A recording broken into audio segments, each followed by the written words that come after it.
na minsan ay nauuwi sa mainit na sagutan at diskusyon, kagaya na lang nito. Oh, Fiang, sinabi mo sa akin noon na nawalan ka ng respeto. Totoo ba?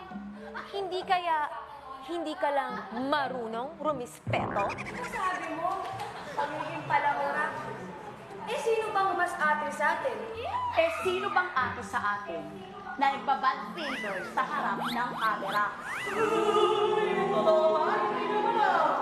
Aba, Fiang. Haba siya. 1, 2, 3. 1, 2, 3. Kinakapitan. Oh! Oops! You will never gain my respect. Alam mo, hindi ko alam bakit ate ang tawag ko sa'yo eh. Hindi naman kita kaano-ano at hindi ka naman ka-respe-respeto.